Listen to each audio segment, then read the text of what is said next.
Okay, well, good morning, everybody. Thanks for taking the time out on this finally field workable day. We're happy to have Dan Coffin here from Biodyne USA to give us a presentation on some of the work that they're doing at Biodyne and how they might be able to help us in the Brookside Network and our consultants and our growers. Real quick bio on Dan. His bachelor's and master's are both from Purdue, focused on crops and soils and agronomy. He's got a history of teaching at student teaching level of both introductory soils and soil fertility courses. Been an agronomist, nearly 30 years of experience with major row crops, but also some experience with specialty crops and developing specialty fertility programs. Now an owner of Biodyne Midwest and is focused and very passionate about helping people integrate live biology into their top producing programs. We've had an opportunity to hear Dan speak down in Florida at the last Brookside International meeting in Florida. Very energetic guy, very happy to have him here.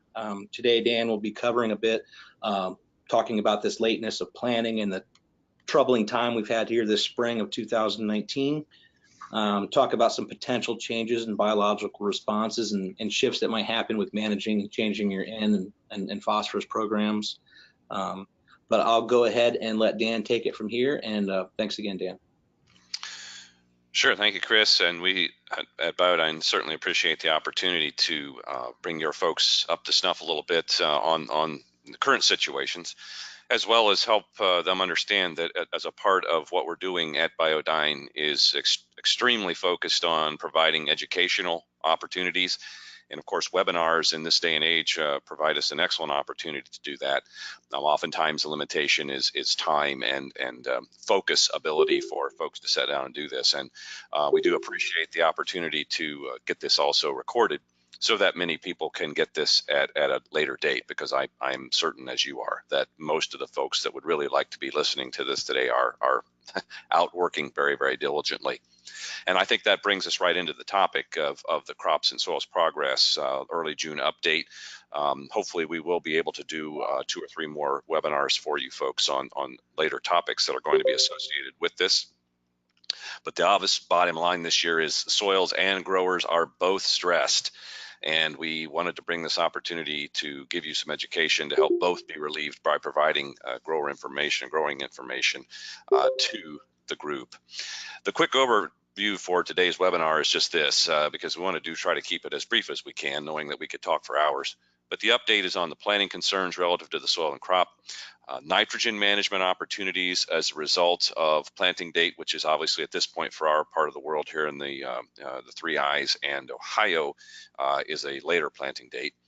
Give you some updates on biological application information to date that we are learning about some of the things that we're doing with the microbes, and then updates on research about those microbes and some more of their characteristics.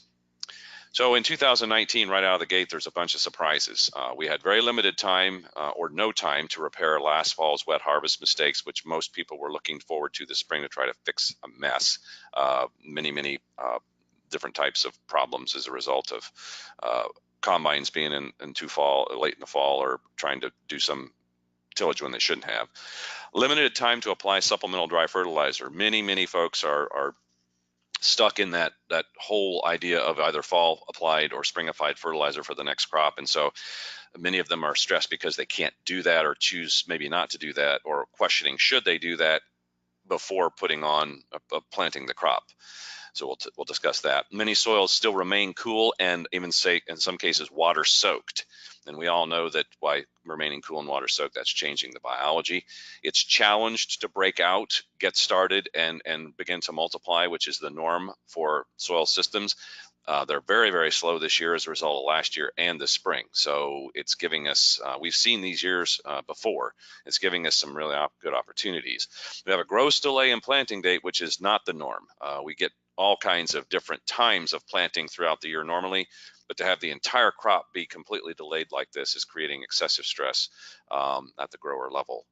And even for changes in profitability, the part of the stress is coming from, should I be switching crops? Should I be switching maturities? All these things.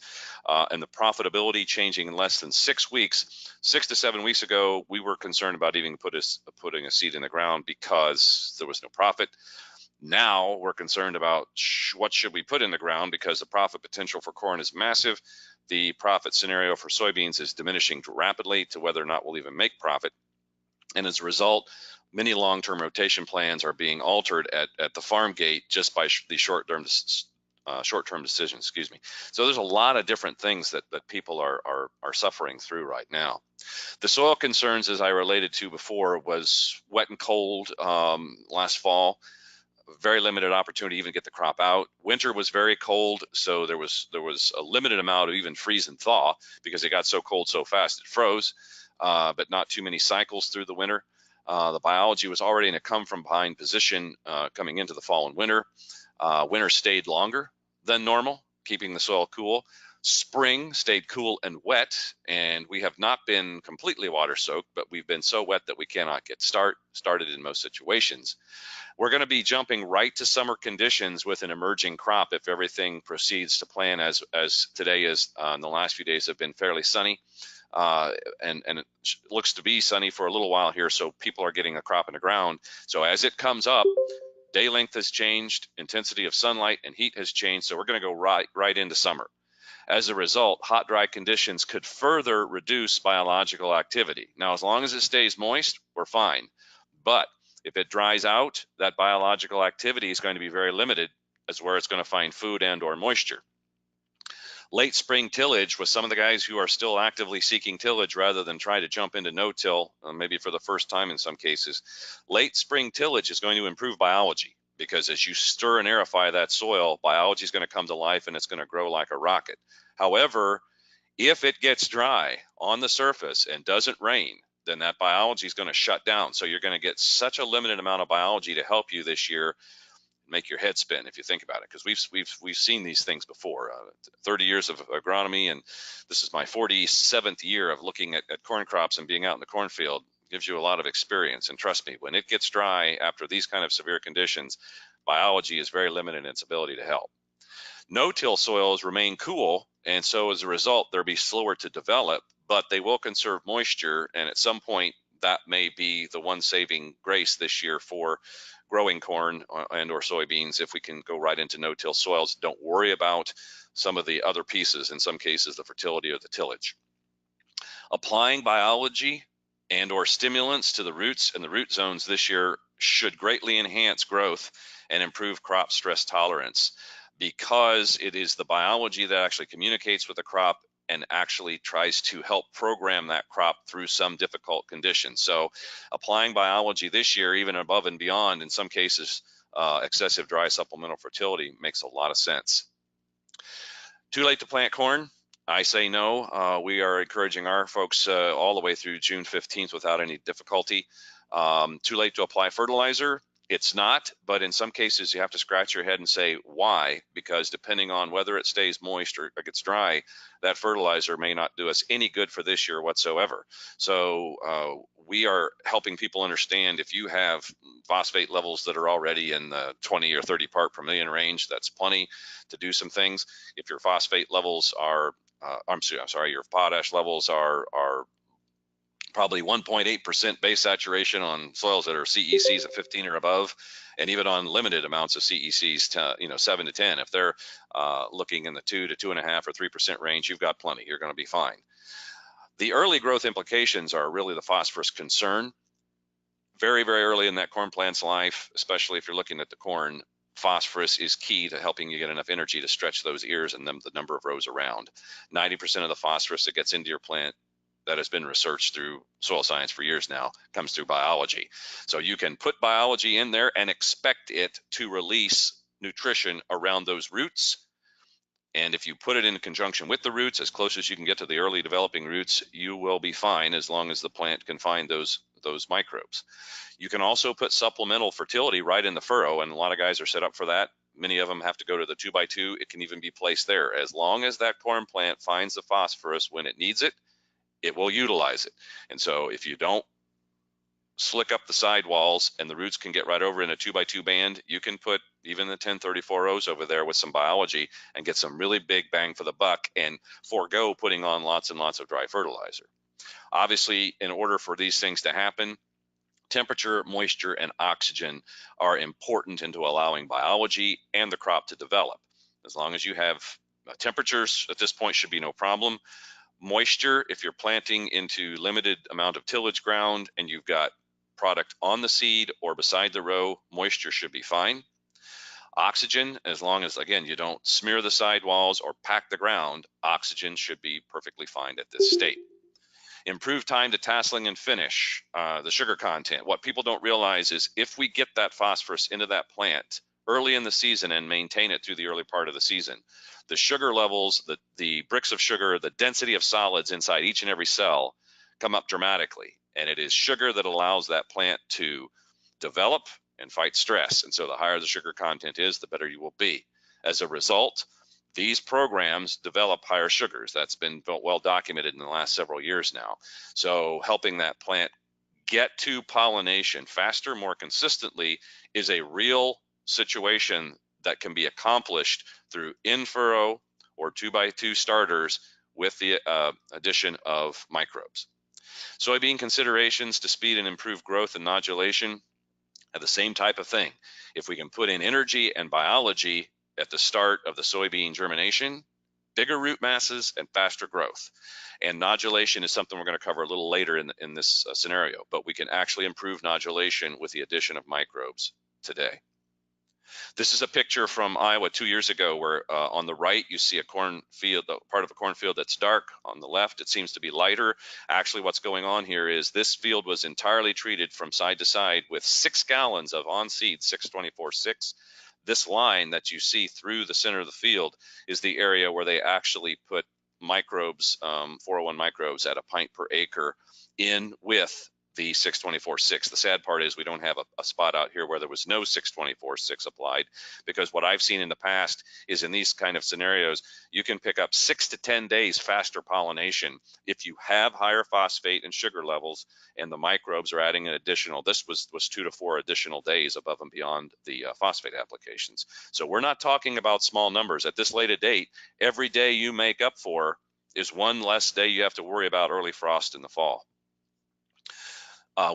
Typically, this is not uncommon. We see all of these different things where we look at side by sides with and without microbes and or phosphate in the furrow. You see much bigger roots, you see much healthier plants, much more robust plants.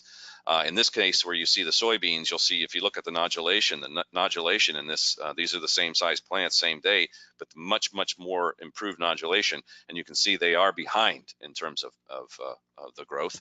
Here's another early side by side with corn. Here's a picture on the far right again of the with and without 401. This is not unusual, and we encourage people to be out looking this time of year to see these things, because this is the pieces of the puzzle that growers are looking for.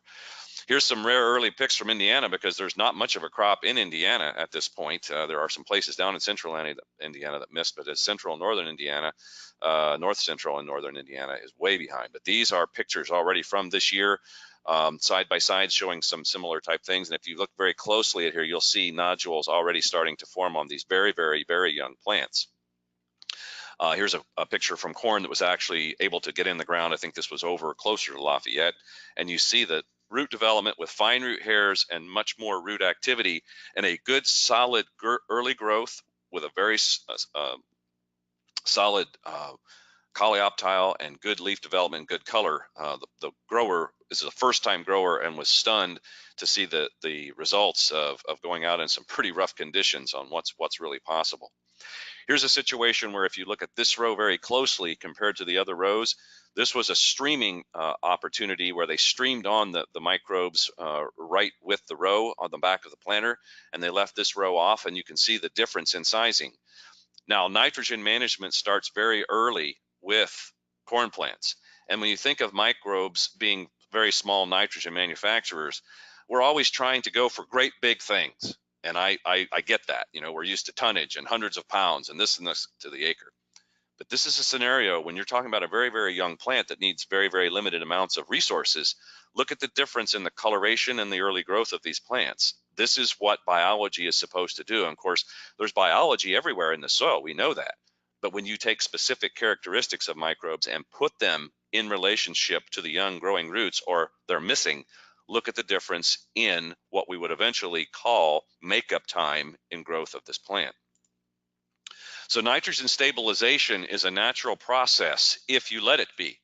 And I think people miss this. Microbes are built into the soil to help manage nitrogen. They are a part of the complete package. One of the things that people must understand about the soil and how it functions is microbes, that's fungi, bacteria, actinomycetes, little microscopic organisms. Microbes eat first at the table of the soil, and plants get the leftovers or the rest. If you don't understand that, you're going to miss a lot of this. You can't stop this process unless you sterilize the soil and kill the microbes.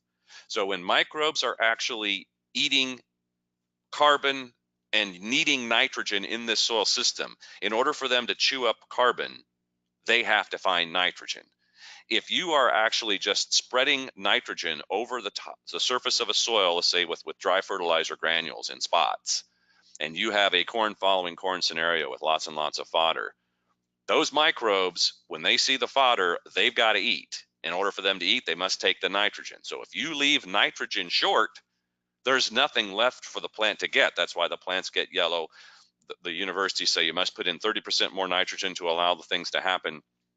That's where the soil gets stingy and greedy. It wants that stuff. So you can actually take a planter, put the nutrients near the plant, either on the seed or in a 2x2 band, and allow for some extra nitrogen to be there and take care of the plant, and then not worry about the rest of that soil system, if you follow where I'm going. Because otherwise, if you don't, then you must oversupply nitrogen for all these systems to be proper and functional.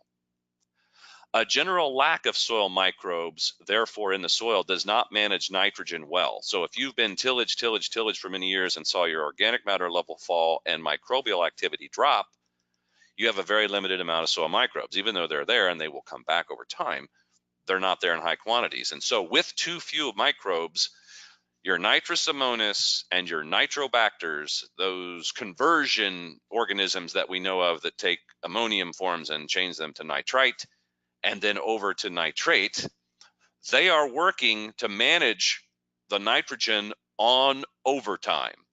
So many of the nitrogen inhibitors then, or stabilizers, are nitrous ammonius killers, like for instance your products Inserve through the years and Instinct are nitrous ammonius killers to keep that process from starting, so that the nitrogen will not be washed away. Because eventually what the situation is here is the microbes are doing a job of managing oversupply of nitrogen, because oversupply of nitrogen by nature to the soil is toxic. And so their way of getting rid of that is change it over to nitrate, let rainfall wash it away. What quantity of nitrogen is an excess of nitrogen in the soil? Believe it or not, more than 10 or 12 pounds of available nitrogen showing up in a soil is an excess. If you go out to the side ditch, if you look in your fence row, if you go to the woods, the soil constantly carries somewhere around 12 pounds per acre. And microbes are responsible for releasing it to get it up to 12 pounds or converting it to get it to wash away if there's more than 12 pounds. That's why microbes are built in here to manage the soil. So if you understand that, microbes given nitrogen and carbon will grow their populations to huge numbers and store nitrogen biologically in their bodies as amino acids and proteins and enzymes and things like this. And as a result, delay release to the crop, because if they build their populations, then they begin to die in a kind of a normal fashion, and that releases nitrogen throughout the entire season, one way or the other, over a longer period of time. Nitrogen management and rates are directly related to the soil biological development and crop timing and planting date. Most growers are unaware of this. They think it's just a number. If you're going to grow a 200 bushel crop, you've got to have at least 200 pounds of nitrogen. It's just a number. They don't know why. They don't know where it came from. That's just what they use. Later planting always selects for less total nitrogen, because what you've got is a crop growing at a faster rate. Its development rate puts it into, like for instance, heat units on corn, puts it into its different physiological places faster. So it, in a sense, is growing faster and is more efficient. It doesn't need as much nitrogen to complete its cycle. improved bioactivity then typically programs for less nitrogen. If you have a conversion rate in the soil of biology changing nitrogen and talking to the plant and delivering nitrogen, you don't need as much total nitrogen. That nitrogen availability and release is managed by the microbes. You may not be aware of this, but an old rule of thumb has been very, very consistent through the years. If you have your percent organic matter and you multiply that times 30 to 60 pounds of organic matter per percent, then you have that in addition to the nitrogen that you've been applying to your soil. Now, why do we say 30 to 60? Because you can imagine if right now, if we had planted back in April and it was cold and wet slows biological development. So you're going to stay on the low end of nitrogen release because of slow biological activity. If we now plant in the early part of June and the soil is warm and we stay moist, those microbes are going to be working at a huge rate, and they're going to start releasing nitrogen out of that organic matter system at a higher rate. And so you're going to be closer to 60 pounds of a percent or per percent this year. So if you have a 2.5% organic matter soil, in the next month or 2 or 3, we're probably going to be releasing somewhere between 40, 50, and 60 pounds per percent. So 2.5 pounds could easily pick up 100 pounds of nitrogen right out of the organic matter. You have to also understand that on a corn crop, as you get closer to pollination, your nitrogen efficiency also automatically increases. So every pound is much more efficient. You don't need as many pounds. This is why I tell people, if your crop rate is very fast, crop growth rate is very fast, and you're getting close to pollination, many years ago in 2012, when it was so dry, many people were recommending 2x the rate of nitrogen because of such dry conditions. And I told people, look, if you're already at knee-high or waist-high corn, and this corn is going to be short anyway, and you're only 2 weeks away from pollination, you don't need twice as much nitrogen. You only need half. Because if you're going to get the conditions to finish a crop, it's going to go so fast, and your efficiency is so high, you don't need as much nitrogen. So cut it back. And the people who did, who cut it back to half, were the same or higher in yield than the guys who used twice as much. It's just waste and environmental pollution to put on that much nitrogen when you have crops developing in this kind of a scenario. Long-term biologically treated fields use less significant supplemented nitrogen to grow the same or more bushels. What we've seen is people who have been on biological programs like this for a number of years, 6 to 10 or 10 to 20, and on no-till, typically are at 0.5 to 0.6 pounds per bushel. Now, if you're just starting very first year and you've been long-term tillage, don't make those mistakes. Sometimes you can cut back 10% in the first year or 20% if it's good soil, but you'd never jump this far. I'm just saying that long-term, we've seen this scenario. People are dramatically shifting down their nitrogen usage. Other elemental reductions, phosphorus, potash, and many micronutrients are notable as well. And they're being documented now by people who are doing cover cropping, noting that they're not needing nearly as much nitrogen or as much other elements to grow the same or better corn than they always have, plus they're getting, in some cases, higher quality. What's behind some of these transformations? Well, it's live biology and their interactions with plant signaling. Biology is supposed to talk to plants, and plants are supposed to talk to biology. We've seen that. Everyone's practiced it who's grown a soybean. A nodule is a perfect example. Soybeans send out signals to say, I'm a soybean, a legume looking for a nodule for an infection, a rhizobium for infection. Rhizobium sends out signals that say, I'm a rhizobium, saying, I'm trying to find a legume plant. And when those signals cross, the plant sends a root over to the rhizobium, and magically, if there's enough iron present in the soil, bam, a nodule forms. And if there's too much nitrate in the soil, nitrate is the chemical inhibitor, the signal canceller that allows that. So if there's too much nitrate, those signals can't even find each other. So if you have way too much nitrogen, you don't have many nodules, and that's why. If you have ammonium nitrogen, you're perfectly fine. If you have biological nitrogen, you're perfectly fine. But if you have way too much nitrate, nodules will not form. Soil enrichment from improved organic matter cycling also allows this development because microbes are specifically designed through the next point here in their enzyme systems to release nutrients on demand from minerals. So if the soil is enriched, if there's better food sources and more organic carbon, and the plants can talk to the microbes, lo and behold, you have better nutrients being released. So what do cover crops do? They encourage different microbes to form, more microbes to form, and provide food sources for that. So it's no surprise in the big picture that as you do these things, less and less nutrients supplementally are required to grow the same crop.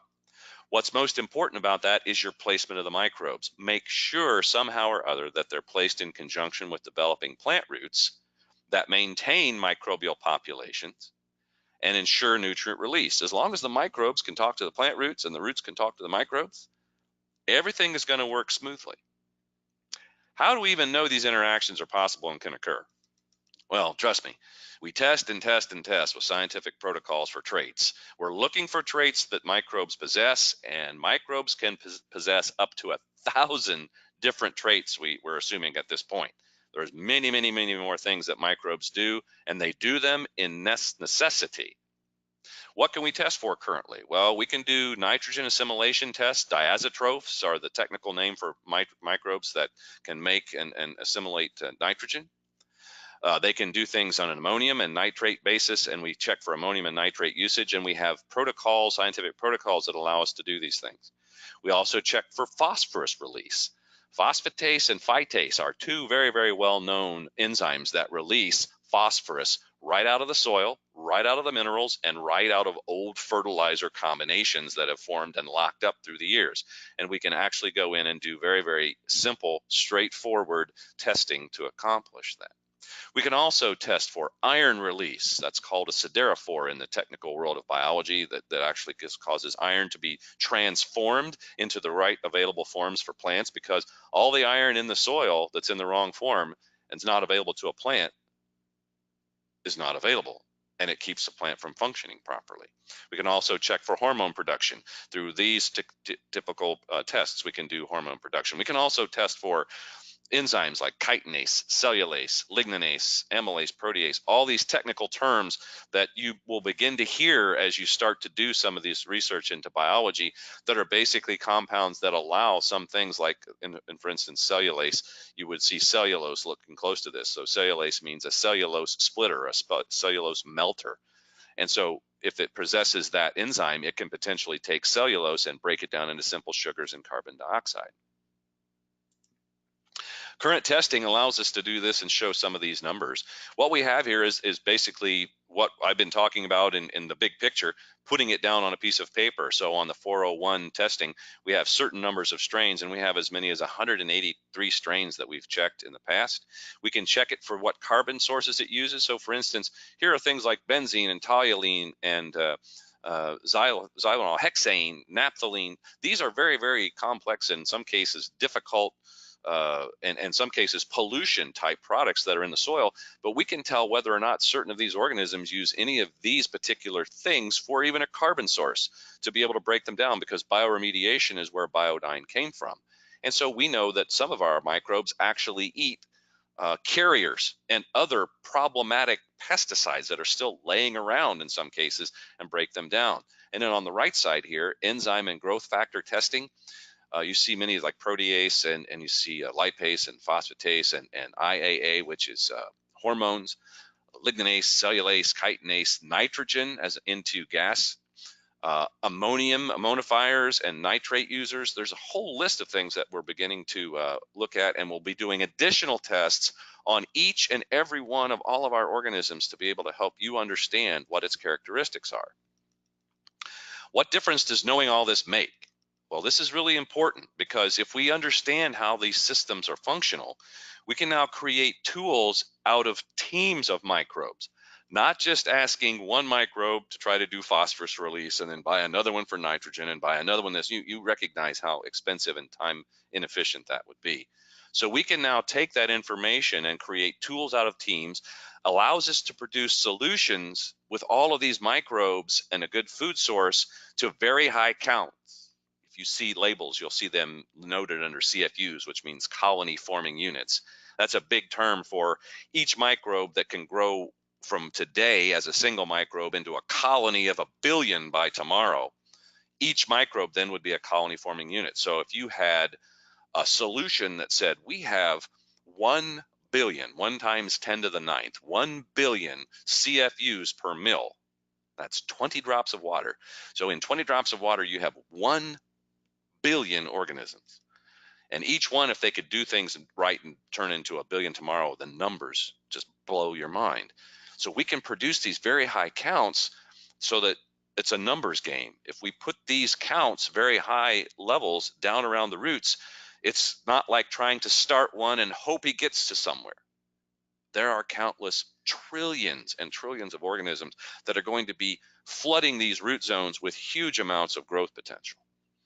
This also allows us to create teams that perform on a wider scale of soil and climatic conditions, because hot and dry, cool and wet, warm and moist, cool and dry are all different sorts.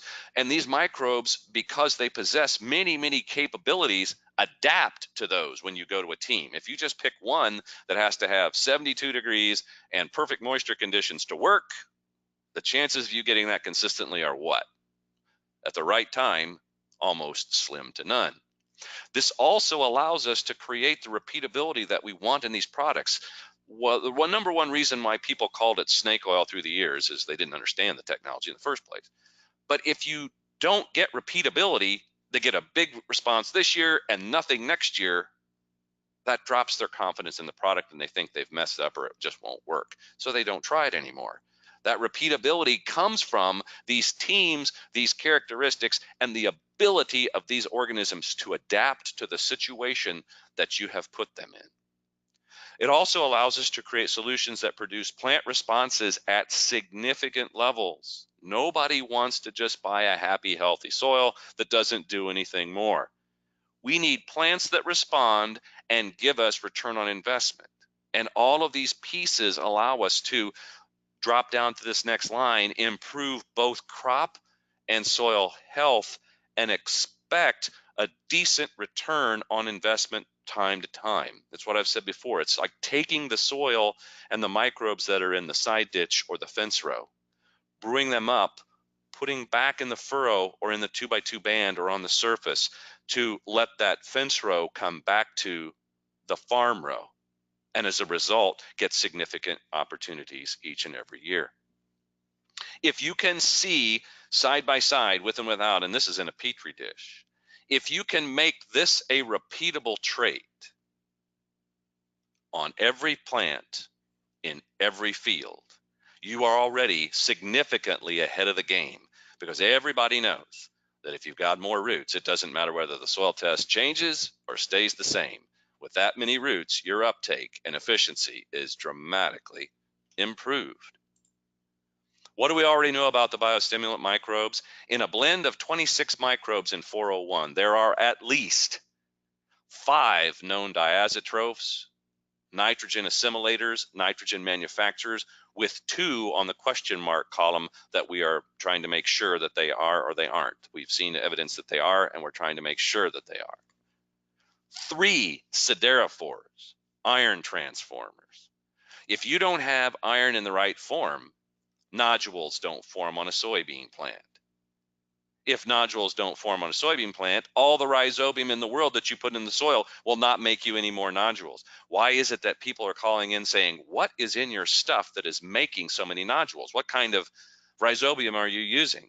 And when we first started, there were none. Because what was going on is iron has been tied up by so many of the things that we are doing, with excessive glyphosate in the system and changes in chemistry and lots of tillage, which brings in air, and iron changes forms. Those siderophores, those iron producers, are gone in low quantities, and they don't kick in until the middle or latter part of the summer, when it finally gets enough heat and moisture and food sources that they come to life, and it's too late. So we put them right there in the furrow, or put them on as a seed treatment with those soybeans, and magically we have nodules forming sometimes, folks.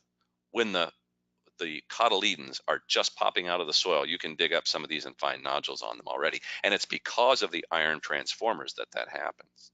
We have 7 IAA, or root hormone stimulant producers. This is why when we see these root masses change so dramatically, it's because the microbes are feeding off the sugars of the roots and producing hormones that say, grow me more. You feed me more sugar, I'll give you more roots. We have 9 phosphate releasers. We have 15 ammonifiers, changing soil nitrogen into ammonia forms that cause reproduction and nitrogen assimilation into plants in the amino acid and protein forms. When nitrate goes in, it goes into the roots, it goes to the top, it causes the plant to grow. It does nothing to program yield. It just makes your plants nice and pretty and green. That's nice to have. It makes the neighbors feel bad. It makes you feel good. But what good is a big plant without good yield on it? That comes from ammonia type nitrogens. We have 24 protein and starch lovers. Now, these are combined together. They are complex carbon converters. So all the leftover stuff from old proteins, old starches, all the stuff from dead and dying animals, dead and dying microbes, dead and dying plants, they can convert that carbon into other sugar sources for themselves and for the plants and for carbon dioxide release, which actually runs the photosynthesis machine. Does the presence of the characteristics always produce the same result? Just because I tell you it has the ability to be a diazotroph and make nitrogen, will it do that? The answer is yes and no. Oh, you're talking out of both sides of your mouth. Yeah, in a sense, but this is the way the world works. The presence of the genes and the characteristics is important to know, because if the microbe is not capable of doing it in the first place, who cares? But if it is, what kind of conditions bring it to bear that characteristic will be important? Because just because it has the capability doesn't mean it will express it. Well, the microbes use the characteristics to live life and reproduce if it's to their advantage to do so. If it's in a very, very good spot and has all the pieces that it needs to develop, it's going to explode its populations. And as a result, if it's, for instance, if it's known for releasing phosphate, but it has the plant has plenty of phosphate and is not asking for phosphate to be delivered, but it's cranking out sugars, it may also have the ability to make IAA, or a root hormone. And as a result, it says, oh, okay, this plant is going to benefit me and itself better from me making root hormone today, not releasing phosphate. And so it changes that particular piece. Diazotrophs, for instance, are nitrogen manufacturers, and many of them have to actually change the oxygen availability in the soil to make that nitrogen. So you can imagine, if there's plenty of oxygen and it needs to be in a reduced form, I'm sorry, that's chemistry world, for low oxygen conditions, it physically has to change that. It's got enough carbon and it has the oxygen, it'll change it. Under conditions where oxygen is already low, like anoxic or anaerobic conditions, it may already be in a situation that's like, wow, this is really kind of a good environment. I think I'll just sit here and make nitrogen. This plant looks like its nitrogen needs are huge because it's wet and it can't grow roots. I think I'll make nitrogen for this plant. And lo and behold, we see where we have wet conditions this year, the guys who have plants growing in wet conditions with our microbes have nice green plants. Now, they're not perfect, but they're way, way ahead of the competition. Therefore, the team concept is very important, and the observance of the outcomes of the product use imperative. The more that you know about it and the more places you observe it, that repeatability and that predictability get higher and higher and higher all the time. And in less than 5 years, we have learned so much about even this product as it gets into certain situations, and the confidence level that people have with it, that the sales have been going through the roof. And it isn't because of the fact that we have a good organism, it's because we have a team of organisms. And sometimes those specific environmental conditions trigger the use of different characteristics. As I've said before, we can go to pictures like this. If you look down through this was a field from Iowa in 2018, and Iowa was terribly wet. You see the water standing in the field here. This is a side-by-side field, so there's water in all these too. And iron chlorosis, high pH with iron tie-up, is very, very common in these soils. Yet where the guys use the microbes, this used to give guys fits. They would spend 30, 40, 50 bucks an acre trying to get the iron chlorosis to go away by applying iron, by applying lots and lots of other products. And lo and behold, an surface application of BioCast at $10 an acre, or putting the products in the furrow at 16 ounces per acre, a pint, for $8. And in some cases, a little bit of seed treatment was enough to make the entire problem go completely away and add an additional 25 to 30 bushels side by side, where these plants would normally only make 20 to 25, and they will jump right back up into the 50 to 60 bushel yield range with the rest of them. What can you or a grower do to look at these microbes and test them and find out about them? Well, use them first and foremost with confidence. This isn't a situation where we're like, well, we'd hope you try it because you'd like to see new technology, or hopefully this snake oil will work for you. No, this is science at its best. It's no different than using the herbicide industry many years ago. You know, if you had nutsedge in a field, did you use the two choices, which were dual or lasso? Well, anybody who knew anything about dual knew that dual would take out nutsedge. Lasso would not take out nutsedge. So you pick a technology to fit. Or if you knew you had some nutsedge, but it was limited, you put in dual in a few of those acres in assistance with the lasso, which typically was a little less cost, and you got grass control, broadleaf control, and you took out your nutsedge. It's the same type of thing, folks.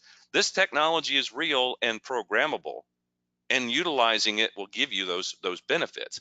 Use them in familiar, repeatable sequences or programs that you're currently using, like surface applications, bands that are on or near the plants to evaluate. Don't use them in some silly sidebar thing that someone's suggesting that maybe we should just shift the way we grow plants and utilize soils and microbes. They need to fit your current program. They're very cost effective, and you can use them in repeatable sequences to see how they work for you. Try to be consistent in your comparisons. And if you're going to compare a hybrid, compare hybrids to hybrids. If you're going to compare fields with and without, that's fine. Put them in places where you can be consistent in knowing what the outcome's going to be. Don't just put them in a field and say, oh, let's see what it does. That's great, but you need to see the differences to be able to know how to evaluate it and value it for yourself. And also try them in foliar applications, because they do have foliar value. Now, this will cover at a later date in one of our later ones. We're not going to get into that today. But realize if you've already got your fields planted and you don't have any opportunities, there are some opportunities coming later. What products and what protocols can we use for evaluation? Well, Biodyne and Environoc 401 is our flagship plant and soil stimulant. 401 is present in BD Biocast and in a new product just released called Entrust, along with microbial food sources in these two, the Biocast and Entrust, to help grow and sustain the life of the microbes until rain, because in many cases, Biocast is going to be put on the surface. Entrust is going to go along with nitrogen, either in a 2x2 band or on the surface with a wide drop.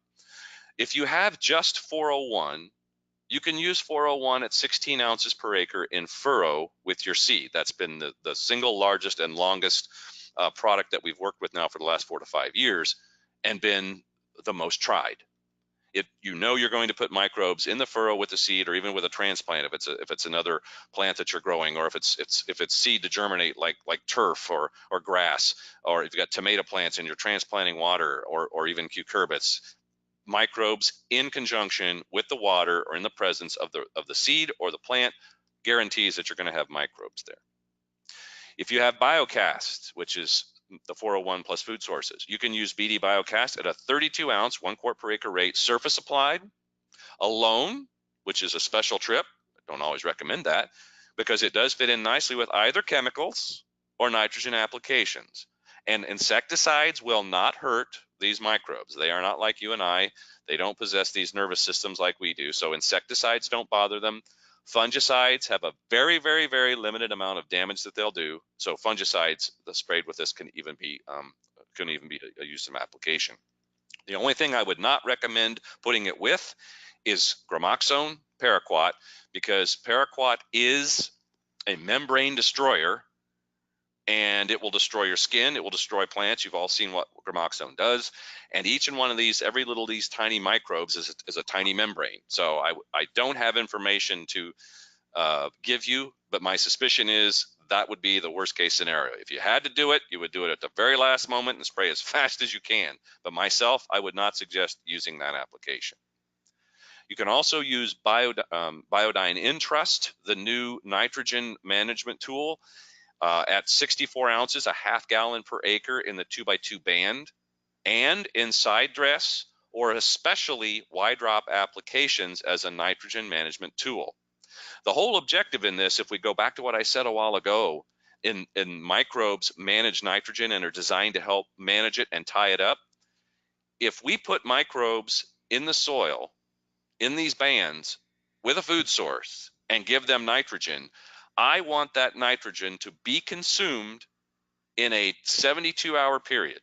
I want that nitrogen band to be completely consumed by my microbes, because now I know that once they're dead or growing, as they die over a matter of days and weeks, and it becomes more predictable the nitrogen is going to come out, and they release nitrogen as an organic form, which typically is amine or ammonium type nitrogen, and that's what programs yield and test weight. And in our corn programs, we need this type of nitrogen. This is why we have to wait so long into the season in August and September for late season rain to get microbial biology to give us the high test weights. You remember those years when we got late rain? It's like, oh, the test weight was fantastic, but the nitrates in the stalk are off the scale. Well, if the nitrates could move and change, that would be great, but they don't. We need these amine nitrogen. So what you're looking at is give life a chance. Let life consume the nitrogen and release it back as the plant wants it, and lo and behold, miracles can occur. So in all of this, what I'm trying to help you understand is there is a whole lot more to growing plants than what we used to think of that could come out of 3 major elements or a few micronutrients in a timely application. This whole thing started over the thousands of years that's gone on with microbes, and it will finish up eventually when we're long gone with microbes. And the more biology we put into the system, the more effective it will be. So with that, I'm going to call it quits. I realize that was a huge amount of material to be able to digest at one time. That's one of the reasons why we recorded this. And if you have questions, you can direct all those questions to Biodyne via email, or if you want to run through your system there with the people that you're working with specifically to move those questions forward, that's perfectly fine. But you can always contact directly at email at info@biodyneusa.com.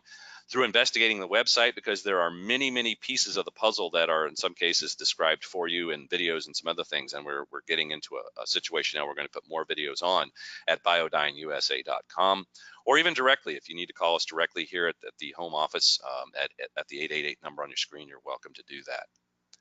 I appreciate all of your attention today, and for those of you who are listening to this after the fact that you actually decided that it was worth going to listen to, and for the considerations that you're going to have, because I know throughout the connection of all the consultants that we have at Brookside and the interactions that you have, if you can follow a few of these protocols, you can develop a lot of information for your customer base. And trust me, through all of the years of your investment in time and understanding for the Albrecht system, to be able to do things better for calcium and magnesium and potassium management, to make soils better, what you were really doing was improving air and water management to allow biology to jump. And in some cases, biology is very, very slow to transition with single microbes in different places. You can take everything that you've invested for yourself and for your customers, apply biology to it, and because you've made that investment, you dramatically shift your time and effort and money that your customers have spent through the years and improve their soils and their production capabilities faster than folks who have not done this. So congratulations for time and investment well spent through the years, and for the opportunity to make changes faster for your own customer base in the future. Okay. Well, Chris, I'm going to finish at that point. If you have questions or things you need to ask me, we will answer those, or if not, then I'll let you take over from here. All right. Well, thank you, Dan. I'm sure everybody that's online and currently are going to watch later, thank you for taking the time to speak with us.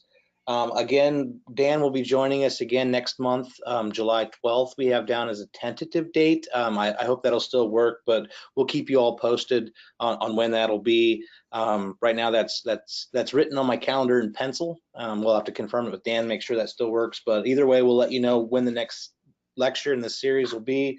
Thanks for joining us, and everybody have a good day.